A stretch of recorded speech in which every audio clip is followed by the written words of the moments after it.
to another episode of the Wicked Light Show with me, Kim. So I am sitting here with the fabulous Corey Phinney, who is actually a very good, long-time friend of mine. And I'm actually really excited to be interviewing him right now. And I've been harassing him forever and trying to get him to sit still for just 1 second so I could interview him.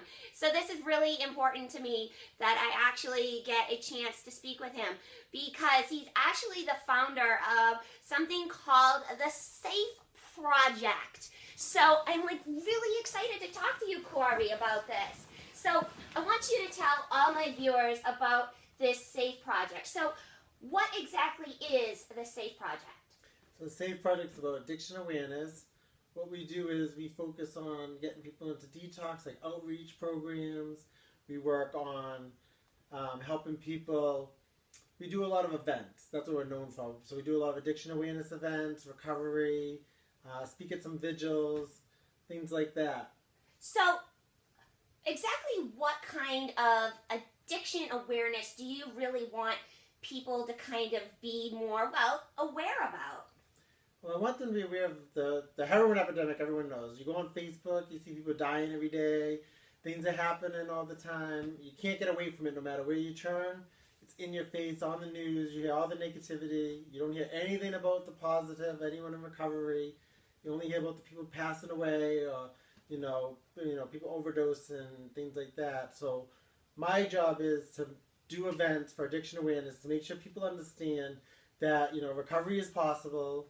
And to keep their minds occupied, they need to have activities and things to do. If they don't have those things to do, that's where relapse ends up, because you can only work so much. You work, you sleep, you need stuff to do, sober stuff to do, and that's what we're based upon. I have to say, Corey, that I'm actually really impressed with what you do. I think it takes a special kind of person to just dedicate themselves to helping others.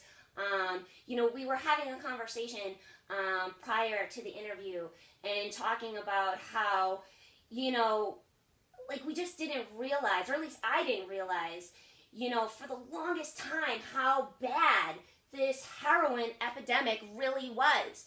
It just all of a sudden it seemed like, boom, oh my God, all these people around us are just dropping like flies. And for somebody like yourself to just stand up and say, hey, I need to do something, that's just great. I mean, what made you decide to do this? What made you decide to just stand up and say, I'm going to be this person who helps people so selfishly? So I never ever thought I'd ever be an advocate for anything like this. One of my friends came to me and hit me up on Facebook. I was going to all these wakes and everything. People were dying. I really didn't understand what was going on. I had no idea there was an epidemic or pandemic going on or anything like that. He came to me and says, I'm a heroin addict. I said, okay. I pretty much said, what is that? I had no idea. I was oblivious. I didn't know about Narcan until after he passed away. I didn't know about any of that stuff. I was really uneducated on it, and he educated me on it really quickly because he showed me what he used to do. There's a few times where, he'd nod off and stuff like that. So he educated me on it. I got to meet more and more people. More people were dying. I was getting introduced to more people. But really, I didn't start meeting the most amazing people, unfortunately, until after he passed away. When he passed away, I got Narcan trained the week after he passed away. Didn't even know what Narcan was. Didn't know it could save people's lives. I met some amazing people from so many different organizations that have educated me so much, throughout the process. And, there's myself and there's a few other people out there that have foundation organizations for addiction. And we're all in it for different reasons. So one of the reasons, the reasons I'm in it is because, being a non-addict that's in it, I'm a really strong advocate for it. Just because I'm not an addict does not mean I don't understand it. I've been through the whole process. The only thing I have not went through is shooting up myself. So I've been through everything that an addict goes through, and I still do it every day with them.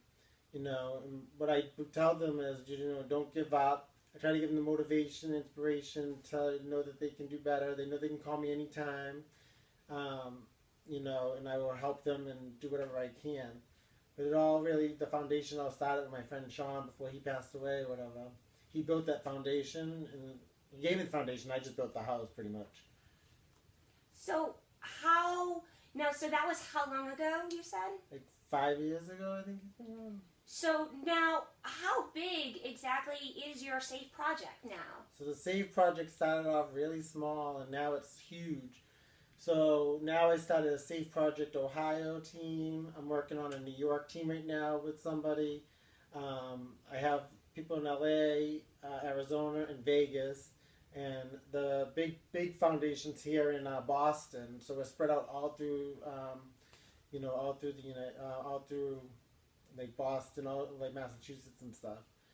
So we spread addiction awareness. We do a lot of outreach. We're known for all that stuff. I'm a 501c3, so I'm a nonprofit organization. Working on grants, working on like big stuff. But I have a lot of volunteers. I'm very grateful and thankful for each person that reaches out to me to help me out and stuff. Because it hasn't been easy. I've been doing a lot of it by myself. A lot of people don't know that. A lot of people think I always had help, but I haven't. So what do you see in the future, or what are your hopes, I should say, for the future for your SAFE project? So my future plan is to actually open up a solid sober house that implements activities. So sober retreats, family nights on Sundays, like family dinners and stuff like that, activities, sports, and I'm going to incorporate with another person, she wants to do a female type of thing, but also want to have it like a center too for people that are on the street that might need a computer, might need resume writing. We kind of want to make it like one-stop shop where people actually stay and it's solid and not just a place to rest your head. More of like a sober house with not stipulations, but with like activities and stuff, because we're really known for our activities and our events. Yeah, because that must be the hardest part for people who are, recovering or struggling with recovery is the aftermath. Okay, well, I was an addict and now I'm recovering. What do I do now? I mean, you must see that. That's the hardest thing. I worked in a lot of sober houses and halfway houses, so I listened to these people. And they're always like, I wish the sober house did this. I wish they did that. I've been in the sober houses where I've cooked for them. I've donated stuff to them. I've taken them on activities and retreats, whatever I do for my foundation. I've signed some of the youth out of the youth house too to come to our activities and stuff like that. But I listen to what they're saying, and they're all... for them it's just a place to rest their head. They do drug tests and they pay rent. Like, it has to be more than that. You don't start off in a detox, go through a halfway to be put back on the street. Yeah. To be put in a sober house that's not solid, or maybe it is solid, but still just a place to rest your head because nothing else is going on there. You don't go through all this stuff in life, not to be carried through.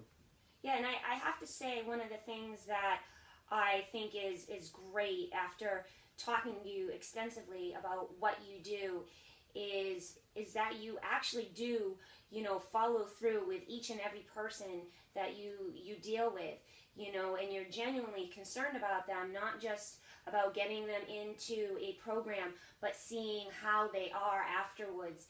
And, I think that is a great thing because, it is difficult for them before and after. And I think that your project is going to be successful, and I definitely wish you more than success. I wish you all the great things, so I am very happy that you came. Oh, you're welcome. I'm very happy that you came on my show, that I finally. I know, sorry. Oh, don't be sorry. I'm just so excited because I know that, there's probably more than one person that watches my show that has probably been affected by addiction in more than one way. Yeah, everyone's affected. Oh, yes. So it is important that they, know a resource such as yourself. So I definitely wanted to bring you to the forefront and have a chance to share your story with all of my followers. And hopefully when I hashtag my SAFE project, hashtag Corey Phinney. You guys will follow him, and you will definitely, join his Safe Project, and you will keep in touch with him, and if you or any of your loved ones have, a problem with addiction or struggle, or even if, you just want to reach out to him and talk to him, he's a great listener. He's fabulous. Well, that's it for the Wicked Wicked Late Show with Kim. Say hi to Corey. Thank you, everyone. I will talk to you later. I love you. Bye. Mwah.